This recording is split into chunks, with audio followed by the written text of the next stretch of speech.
I'm really devastated, guys. I'm really, really devastated to hear how sad Gemma is on her Instagram account. She's devastated. It breaks my heart. It breaks my heart. But then to find out that she's picked herself back up and she's jumped on OF, oh my God, remarkable recovery, remarkable recovery. I can't believe it, guys. I truly can't believe it. I think this was all plotted out from the get-go. She made herself out to be very vulgar for a reason, to promote sexuality.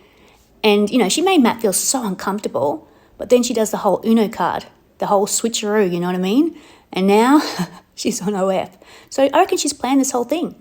But the thing that I don't like, I don't care what she does, but the thing I don't like is that she's degrading the hell out of Matt. He's been nothing but respectful. His mum's got cancer. How can he be so disrespectful by reposting other people's posts about Matt and degrading him? It's disgusting. It's absolutely disgusting. This guy did the right thing by her, and this is what she's posting. I don't know, I'm really perplexed about this. Let's just tone it down a little bit, just for now. I just feel like she's a brilliant chess player. She really is. She went into this by saying, hey, they make a lot of money on OF after Married at First Sight. Lots, and I mean a hell of a lot. So if I go into this and I'm very vulgar and I push Matt to the boundaries about my sexuality, I can make a mint. I can make a mint on OF. That's what she thought. I'm telling you now. That's exactly what she thought. I can't believe it. I truly can't believe it. The old Uno card. Sex will happen when it happens. Fucking hell. I've signed up for Sex on Tap. Honeymoon's a different story. Shagfest, grass it like rabbits. She did well. She's done very well for herself. I think I've been pushed back a little bit because there's a lot of vulgarity in comments from Gem to do with sex. And I watched the latest episode as well, and I don't like the way that Matt treated Zoe at all. I don't, but he's frustrated. He's really frustrated, and I know that I would be exactly like Zoe. I think she called him a inconsiderate prick. I think I would have done that as well, but he is frustrated. You know that you're still married until you leave this process. Therefore, you've disrespected Duca, you've disrespected Gemma, and you've disrespected the process. Okay, thank you for your opinion. Oh, he's such a patronising prick. And I don't know if Zoe's completely aware of exactly what went down between Gemma and Matt, but I don't really find this cheating. Why? He went away for 7 days. The producers called him up and said, hey, do you want to come on this couple's retreat? He told her it's over. So why is she looking like a deer in headlights? Like, ooh, I didn't know it was over. I thought we had a chance. There was no chance. He told you from the get-go you weren't his type of girl. You were a nice girl, but not his girl. So I'm just so mystified by this all.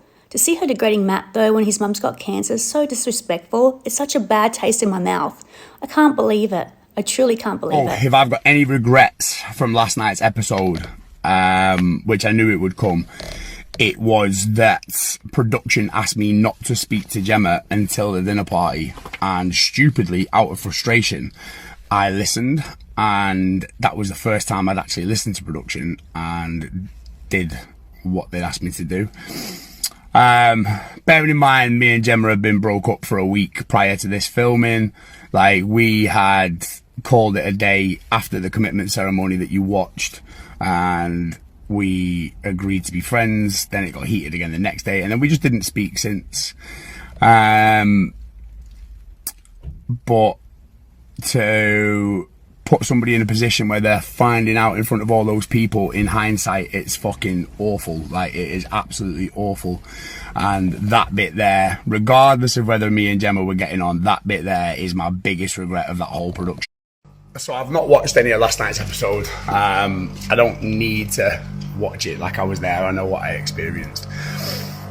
What's pickling my mind is I'm watching somebody say that they didn't know it was over, but after the last commitment ceremony, we very specifically had a conversation saying that we're not each other's person. And the last time we'd actually spoke to each other was the episode you watched where we're at Shanita and Jordan's.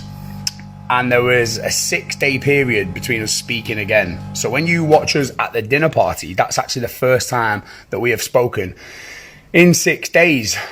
And after the Shanita and Jordan episode, that's where I had asked to go home because it was too much and there was bigger things going on back at home. And I was asked to stay, just to come away. We wouldn't have to be in each other's way. We could just enjoy the trip.